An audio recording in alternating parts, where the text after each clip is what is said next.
Bonjour, c'est Enishi et vous êtes là pour une nouvelle vidéo. Donc dans cette vidéo, on va aborder un sujet, on va dire, un peu sensible ou un sujet qui n'a pas été réellement abordé. Donc là, on continue un peu les cartes. Donc là, c'est où est Rome? Et donc on dit la vérité sur Rome.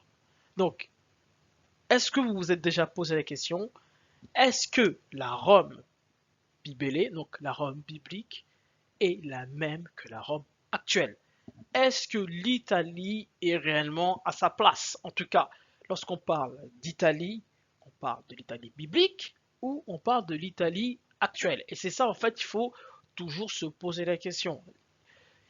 À l'heure d'aujourd'hui, nous sommes au XXIe siècle. Est-ce que l'Italie du XXIe siècle est l'Italie de l'an zéro, par exemple? Ou, par exemple, l'Italie en -7, en -8? Ça, c'est des choses qu'il faut vraiment aborder et vraiment s'y intéresser. Donc, on s'y est intéressé et vous allez voir que je pense que le sujet va en choquer, bien sûr, plus d'un. Donc là, ça va être la partie 1. Donc, il y aura deux parties sur Rome. Donc, la première partie, ça va être comme d'habitude, vous avez l'habitude. Donc, pour comprendre d'abord quelque chose, il faut en comprendre le sens. Donc, le sens, c'est Rome. Que veut dire Rome? Donc, à partir de là, lorsqu'on va comprendre ce que veut dire Rome, déjà, on aura un très bel argument pour savoir ou pour situer à peu près où est Rome. Donc, est-ce que Rome est bien à sa place alors d'aujourd'hui, car il y a un pays qu'on appelle l'Italie, Rome, mais comme j'aime bien dire, est-ce que cette Italie ou cette Rome qu'on situe ici au XXIe siècle est la même qu'auparavant?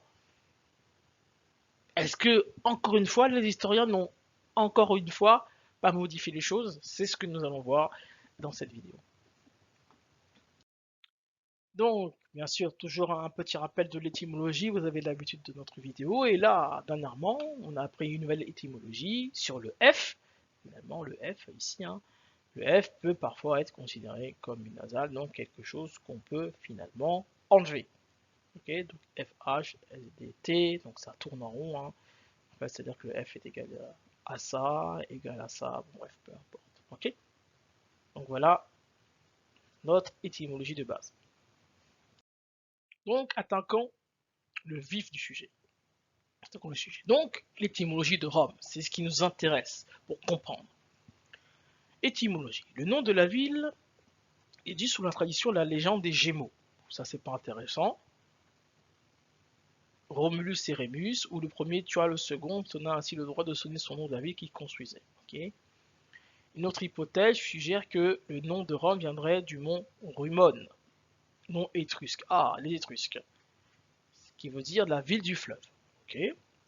Une autre source ici dit que Rome viendrait peut-être de la langue des Étrusques et signifierait mamelle. Ah, très très très intéressant. Vous verrez pourquoi je dis c'est intéressant. Dans le sens où la ville serait née en hauteur. Ouh là là là là là là. Très très très intéressant. Une superbe étymologie ici là. Une autre étymologie associe Rumeau, l'ancien nom du tigre, à le flux. Aussi très intéressant. Okay. Donc là, Wikipédia ici nous dit que c'est un des Étrusques, ça veut dire la ville du fleuve. Bon, ok, bon, c'est pas mal. La ville du fleuve. Et là, une autre source ici nous dit, qui va un peu plus loin que Wikipédia, nous dit que ça veut dire mamelle, ça veut dire qu'une ville qui est née en hauteur. C'est très très intéressant. Donc, pour ceux qui ne connaissent pas les Étrusques, donc voici les Étrusques ici. Il faut savoir que les Étrusques, c'est une soi-disant, parce qu'en fait, c'est toujours soi-disant, parce qu'en fait, ils disent que c'est quelque chose qui, en tout cas, ce qu'ils appellent la controverse. Hein. On sait bien que c'est pas vraiment la controverse, c'est qu'ils n'aiment pas avouer certaines choses. Bien sûr, vous allez savoir pourquoi, certainement dans la vidéo. Mais il y a des débats sur les Étrusques qui ne savent pas d'où ils viennent, soi-disant, bien entendu. Donc vous voyez bien ici que ici les Étrusques, ici, ils ont la couronne comme les Romains. Okay, car on dit que ce sont les Romains qui les ont envahis. Les Étrusques, hein, en tout cas, quand on parle des Romains, on parle bien sûr de la génération des Jules César, etc. Bien sûr, ou avant. Et dans cette thèse ici, regardez, ils nous disent l'origine exacte de ce peuple faisait débat depuis longtemps, mais trois théories avaient fini par être à peu près acceptées. Donc ils parlent de théorie. Et comme d'habitude, ils aiment bien mettre Hérodote. Or, Hérodote est le père de l'histoire. C'est-à-dire que imaginez, vous êtes né, on va dire, on est né en 2000. Bon, je suis né en 2000, par exemple, et je décris la France, par exemple. Je vais dire, voilà, je m'appelle Enishi, la France est ici, la capitale c'est Paris, c'est ici, à côté il y a la Belgique, etc. Vous décrivez votre environnement à vous. 600 ans plus tard, d'autres historiens vont dire que, ah, Enishi, il mentait. Or, vous êtes bien d'accord que moi, en 2000, la France était là, la Belgique était là. Et c'est pareil pour Hérodote. Ils aiment bien dire que Hérodote, ce qu'il dit, c'est pas tout à fait vrai. Or, Hérodote est situé en à peu près dans les ans 0. Donc ils disent que l'historien qui est bien là avant eux raconte des conneries, alors que eux qui sont nés largement après, 1900 ans après, disent qu'en fait que Hérodote il mentait. Est-ce que vous voyez bien le paradoxe? C'est quand même super étonnant. C'est ça que moi ça me fait rire, car comme d'habitude, lorsque vous voyez des historiens se discutent, qui discutent de quelque chose, c'est forcément à l'intérieur, car si vous lisez bien sûr Hérodote, Hérodote dit tout simplement, très facilement, dit que les Juifs sont noirs, dit que les Égyptiens sont noirs, etc. Donc il raconte, vraiment c'est magistral ce que dit Hérodote, hein, bien sûr. C'est magistral, mais vu que ça dérange, bien entendu, on va essayer de discrédibiliser ça, car on va vous apprendre à l'école qu'il ne faut pas suivre Hérodote, il était pourtant, c'était un savant qui était un peu bizarre, etc. Sauf qu'en fait, il dit tout simplement la vérité. Donc là, on nous dit ici, le premier remonte à Hérodote, population localisée dans le sud de la Turquie. Bon bref, donc là après, ce sont des hypothèses.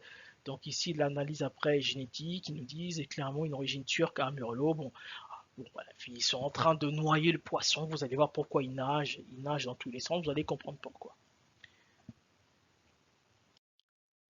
Et finalement, lorsqu'on cherche bien, ben, on s'aperçoit que les Étrusques, regardez les Étrusques, c'est, vous voyez bien, grosse bouche, nez aplati, bah, c'est tout simplement des Noirs.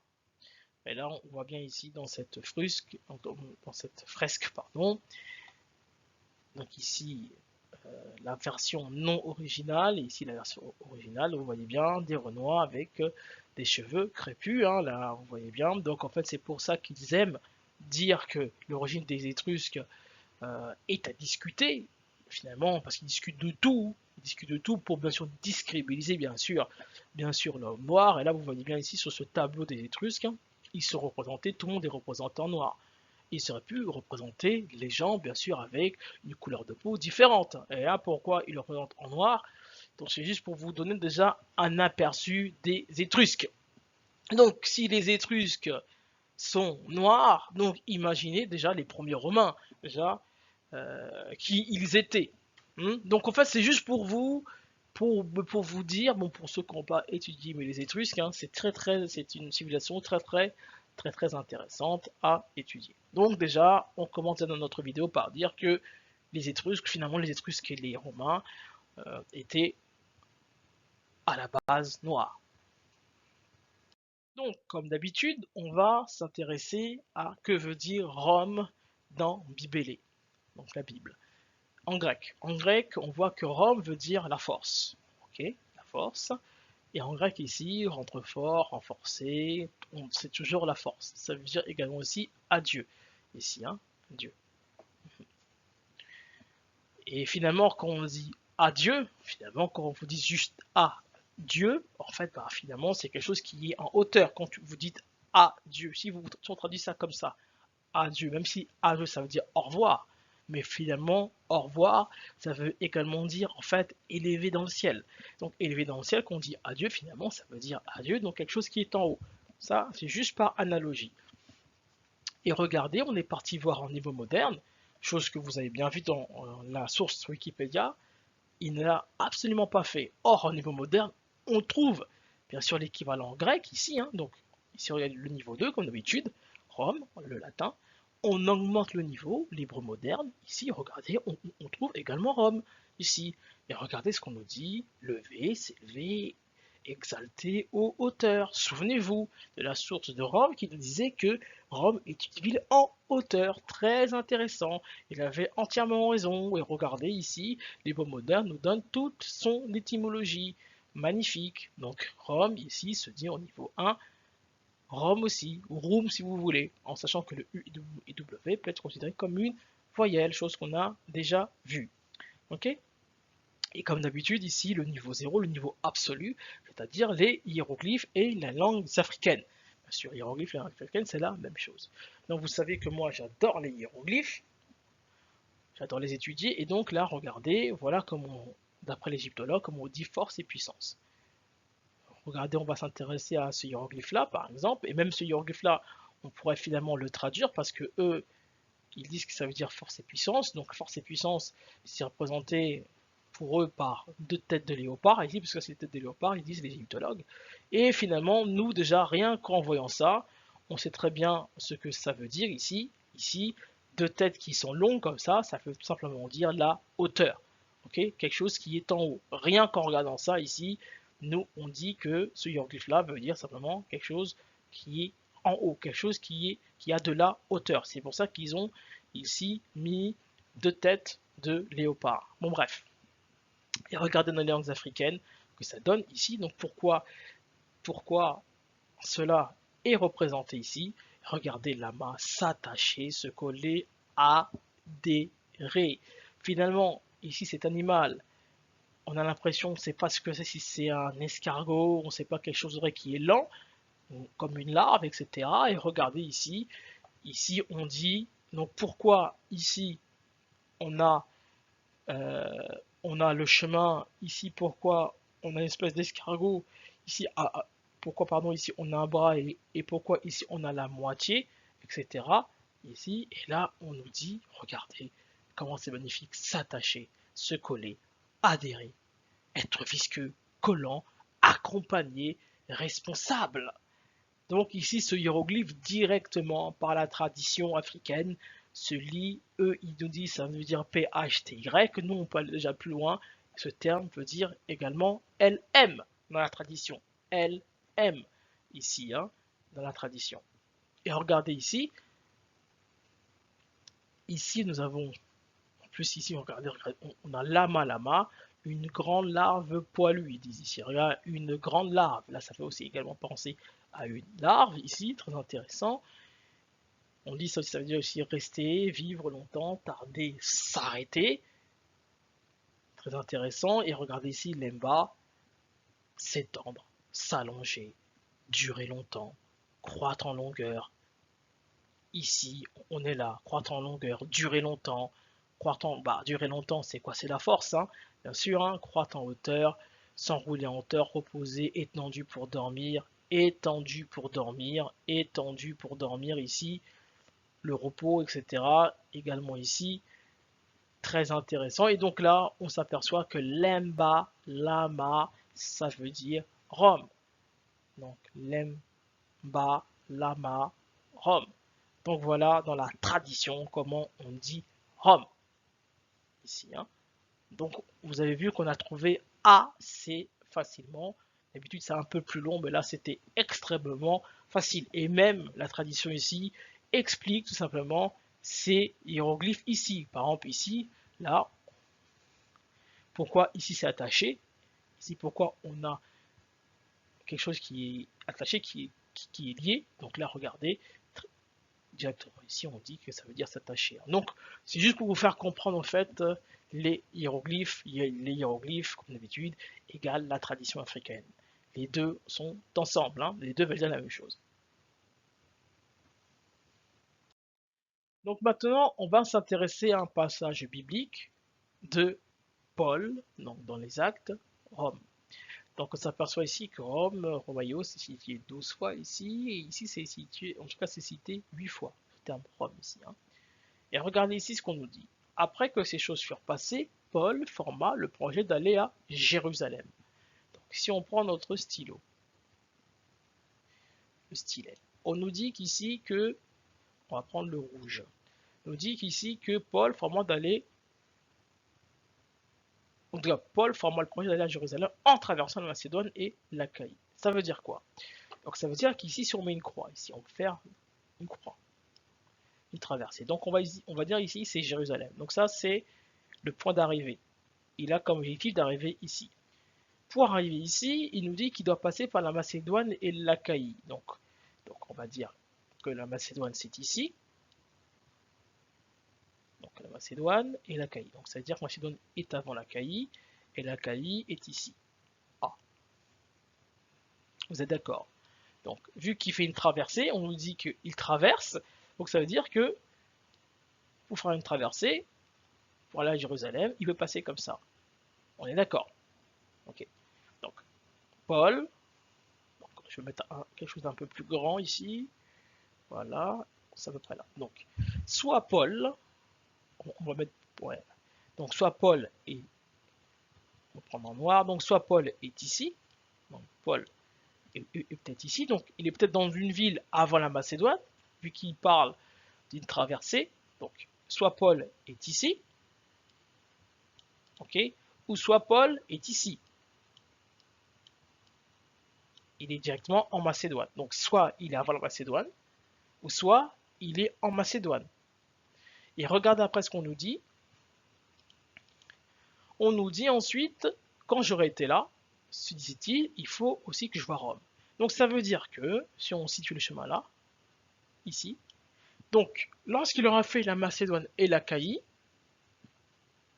ça veut dire qu'il va arriver à Jérusalem, et de Jérusalem, il peut aller voir Rome. Donc ça veut dire que Rome est sur le chemin de Jérusalem, donc Rome se situerait, si vous voulez, soit ici, donc je vais appeler ça R2, Rome se situerait ici, ou si on fait dans le raisonnement inverse, ça voudrait dire que Rome se situe ici. Je vais appeler ça R1. Okay. Donc ça veut dire que finalement ici, ce delta ici, ça voudrait dire que Rome est à côté de Jérusalem. Okay. Ça veut dire que pour aller à Rome, il faut passer par Jérusalem, ou pour aller à Jérusalem, il faut passer par Rome. Donc soit Rome est ici, avant Jérusalem, ou soit Rome est après Jérusalem. Donc après, c'est un raisonnement de opposition, c'est-à-dire soit de gauche à droite, soit de haut en bas. Donc attends, ça voudrait dire que si on fait un peu, ça fait comme en fait une rose des vents, puisqu'on parle d'une traversée. On parle d'une traversée, ça fait à peu près comme ça. Hein. Ok, donc soit de là à là, de là à là, de là à là, de là à là. Parfois, on peut dire aussi une traversée, c'est de là à là, de là à là. Bref, vous m'avez tout simplement compris. Hein. Ok. Ça, c'est pour ça que là, on a marqué ici, Jérusalem et Rome sont forcément tout simplement à côté, ici. Donc pour aller à Jérusalem, Paul traverse la Macédoine, Achaïe et Rome, et sur le passage, j'ai mis Rome sur le passage, où Rome est après Jérusalem. De toute façon, l'un dans l'autre, c'est la même chose, car en fait, Rome et Jérusalem sont forcément à côté. Et maintenant, ce qui va être maintenant intéressant, on va dire ça comme ça, c'est de voir tout l'acte 19. Car là, on a pris juste un extrait de l'acte 19 qui était là. Hein. Donc là, on va s'intéresser au fait où est Paul. Donc ici, on nous dit que pendant qu'Apollos était à Corinthe, Paul, après avoir parcouru les hautes provinces de l'Asie, arriva à Éphèse. Ah, intéressant. Donc il arrive à Éphèse. Ok. Donc après tout ça, c'est pas très intéressant ici. C'est pas la peine de lire. Ou si vous voulez, vous pouvez lire. L'acte 19, c'est pas que c'est pas intéressant, mais pour notre sujet, et regardez là, cela fut connu de tous les Juifs et de tous les Grecs qui demeurent à Éphèse, etc., etc. Donc en fait, ça veut dire ici, si on refait notre courbe, ici, si on refait notre courbe ici, ça voudrait dire que ici nous avons Éphèse, ici E, Éphèse. Ici nous avons ensuite, il a fait Éphèse, il a fait la Macédoine, ensuite il a fait ici l'Achaïe, A. Ensuite, on va mettre Jérusalem, donc c'est son objectif final. Et de Jérusalem, il aimerait bien voir également Rome, ici, R. Donc si vous voulez, attendez, pour savoir, on va faire peut-être ça, on va peut-être mettre Rome en noir. Donc ici, donc on va mettre ça Rome ici, donc Rome ça va être ici, R2, ou Rome est ici, R1. Ok, hein, R1. Ok, donc c'est ça qui nous intéresse nous. Ok, donc Paul, donc Paul est ici. Donc Paul de Éphèse pour aller à Jérusalem, l'objectif final il est là. Donc d'Éphèse il doit aller en Macédoine, Macédoine l'Achaïe, et en passant par l'Achaïe, logiquement, il devrait voir Rome soit avant Jérusalem, soit après Jérusalem. Vous êtes d'accord? Donc maintenant, où est Éphèse? Éphèse, on nous dit que Éphèse ici est dans l'Asie mineure. Dans l'Asie mineure, donc on nous dit en turc, est l'une des plus anciennes et plus importantes cités grecques d'Asie mineure, la première de l'Ironie. Bien que ces bêtises soient situées à près 7 km de l'Éther, près des villes dans l'ouest, à l'actuelle Turquie. À l'actuelle Turquie, donc dans l'Asie mineure, dans l'actuelle Turquie. Intéressant. Donc, Éphèse est en Turquie. Donc, situez bien dans votre tête où est la Turquie. Ok. Ensuite, on parle de l'Achaïe. Donc, l'Achaïe, on nous dit de la péninsule de Péloponnèse. Péloponnèse en Grèce. Et là est une région de la Grèce antique. Donc, situez bien. Donc, vous avez la Turquie. Donc, Éphèse. Dans votre tête, mettez Éphèse en Turquie. Vous avez l'Achaïe ici. Et vous avez la Macédoine. Ok. Donc, on va continuer le raisonnement. Donc, maintenant, analysons. Donc, Paul est à Éphèse en Turquie. Donc là, je vous ai mis ici l'itinéraire pour aller à l'Achaïe en Grèce. Donc, il est ici, Paul. Il veut se rendre à Jérusalem. Donc, bon, nous, on sait que Jérusalem n'est absolument pas ici. On l'a déjà démontré une fois. Israël n'est pas du tout ici. Mais c'est pas grave. Prenons votre cas, c'est-à-dire à ceux qui pensent que Jérusalem est ici. Prenons son raisonnement là. Ça, on peut le faire. Donc, il serait parti de Éphèse il veut se rendre à Jérusalem qui est là, donc d'Éphèse, il part en Macédoine, qui est ici, il va vers Achaïe, il se rend à Jérusalem, et de Jérusalem, il se dit qu'il faut qu'il voit Rome.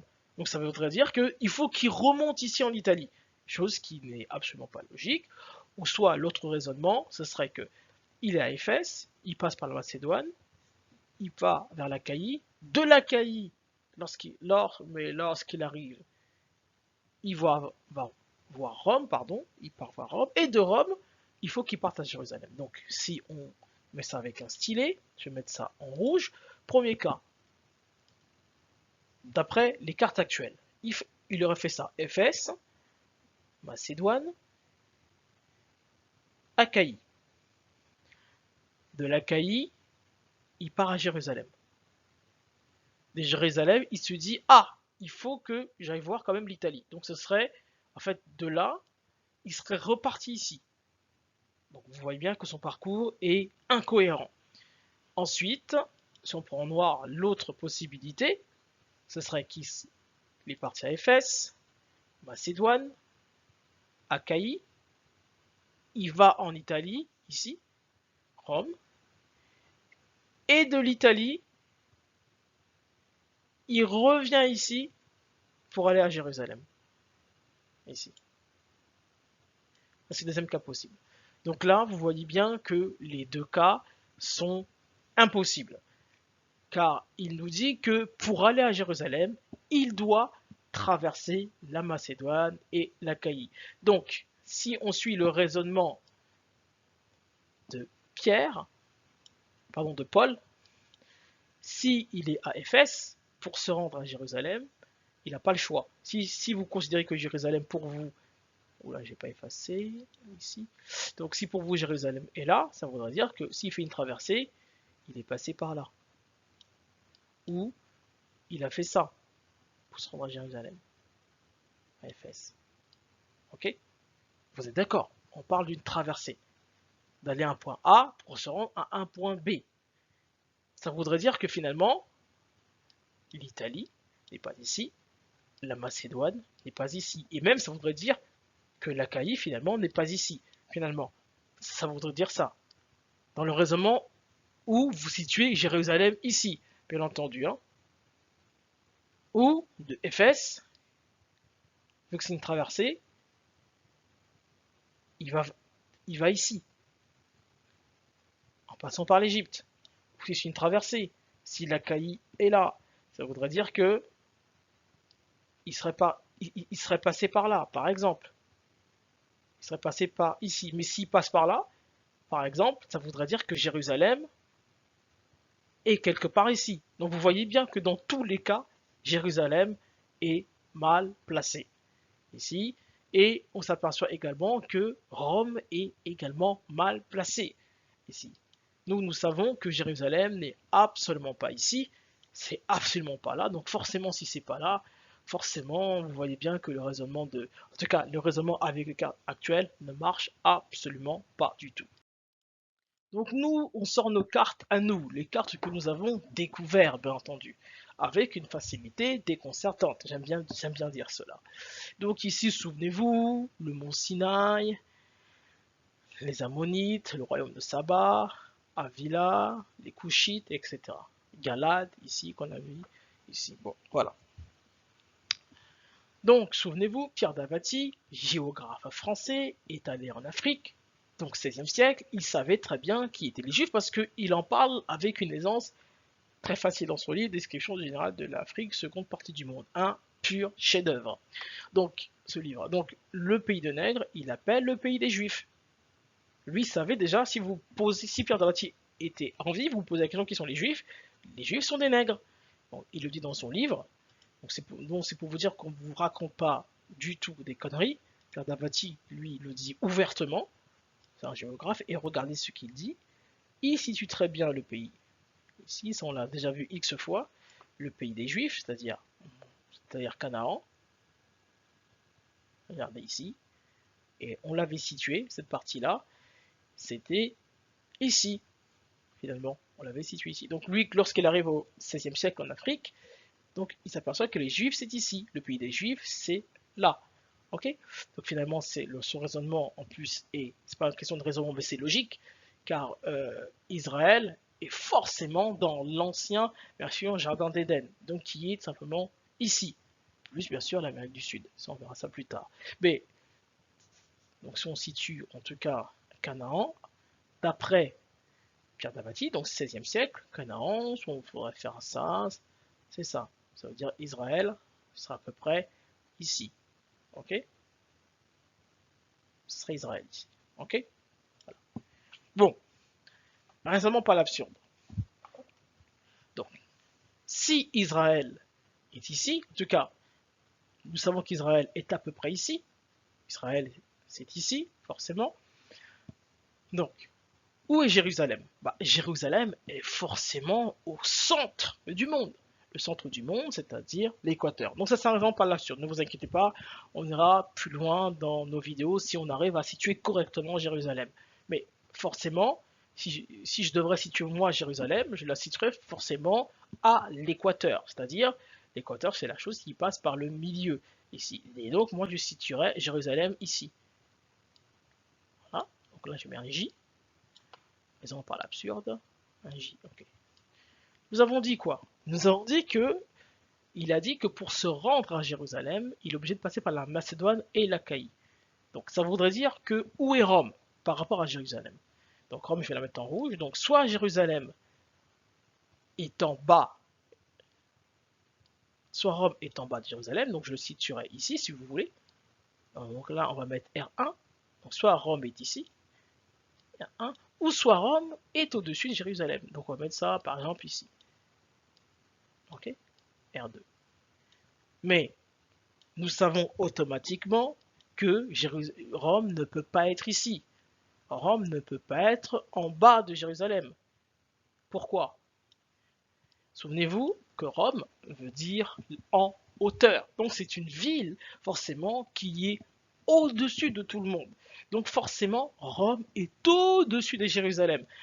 Bien sûr, ça c'est notre raisonnement à nous, bien entendu. Hein, mais Rome veut dire hauteur. Donc c'est une ville haute. Donc c'est une ville forcément plus haute que Jérusalem. En sachant que le sud, ça veut dire le haut. Donc Rome est forcément au-dessus Jérusalem, donc forcément, Rome doit être forcément ici. Si on doit situer Rome, Rome se situe forcément ici, en Afrique. Et c'est forcément, bien entendu, en Afrique. Rome devrait se situer ici. Ok? Donc, conclusion, bien entendu. Donc, la conclusion, c'est que la Rome actuelle n'est absolument pas la Rome biblique. Et bien entendu, vous allez me dire, mais si la Rome actuelle n'est pas la Rome biblique, ça voudrait dire que, par exemple, ce que vous appelez la Macédoine n'est absolument pas à la bonne place, ni l'Italie, bien entendu, ça c'est effectivement vrai. De toute façon, si vous allez regarder par exemple l'histoire de la Macédoine, vous allez voir qu'il y a énormément de théories sur la Macédoine. Donc même les plus grands historiens n'arrivent pas à situer la Macédoine. Hein. C'est pour vous dire que les pays, entre guillemets, on va dire, européanisés, bien entendu, ont inventé entre guillemets des pays bibliques, bien sûr pour s'approprier bien sûr l'histoire. En même temps donné, c'est un peu normal et logique quand vous êtes conquérant. Tout ce qui amène à la religion, vous savez que la religion c'est quelque chose qui permet simplement de rassembler des personnes, c'est quelque chose qui est vraiment puissant, donc forcément lorsque vous voyez par exemple Bibélé ou Colonna, c'est-à-dire la Bible et le Coran, bien entendu lorsque vous voyez des peuples, vous en étant conquérant, vous qui avez la puissance, forcément, vous voulez vous identifier à cette histoire-là, et donc forcément, vous voulez l'histoire qui est forcément pas à vous. Donc c'est pour ça qu'on a déjà vu qu'Israël n'est pas du tout à sa place. On a vu également que les Arabes aussi ne sont pas également à sa place, même si l'Arabie Saoudite, même si dire que l'Arabie est ici, c'est vrai, mais l'Arabie n'est pas qu'ici. On a vu que l'Arabie veut dire bien sûr le désert. Mais bon, bref, peu importe. Donc c'est pour vous dire cela. Et regardez comme par hasard, ici, vous avez les Lemba. Donc en fait, regardez, avant de parler des Lemba, il y a bien entendu trois possibilités pour Rome finalement. Donc si on prend notre stylo, par rapport à ce que nous a dit Pierre Davati, bien entendu, donc il y a trois possibilités. Soit Rome est ici, donc à la limite entre guillemets de ce que lui a trouvé d'Israël à son époque. Donc ce serait peut-être ici, donc je mettrai ici R0, puisque Rome veut dire en fait la ville qui est en haut, ok, ou soit Rome est ici, à la pointe de l'Afrique du Sud, ici, ou ici, à Madagascar, ici, car en fait Madagascar, on voit bien que c'est une ville qui est un peu au-dessus, entre guillemets, du continent africain, on va dire d'Israël. Ok, donc il y a vraiment trois possibilités. Et comme par hasard, bien entendu, il y a un peuple qui s'appelle les Lemba. Et où est ce peuple? Car le Lemba, regardez, LMB, LMB, LM, ça donne RM, ça donne les Romains, comme par hasard. Et les Lemba sont des clans dispersés parmi les tribus de langue bantou. Ils aiment bien dire les tribus de langue bantou, alors que tout le monde est bantou ici. Bon, bref, peu importe. Bon, nous savons que Bantou, pour ceux qui ont regardé la vidéo de Adam, Bantou en fait c'est Moutou, c'est Adam, ça veut dire en fait l'homme noir, l'homme complet. Bien entendu, c'est Adam. Ok?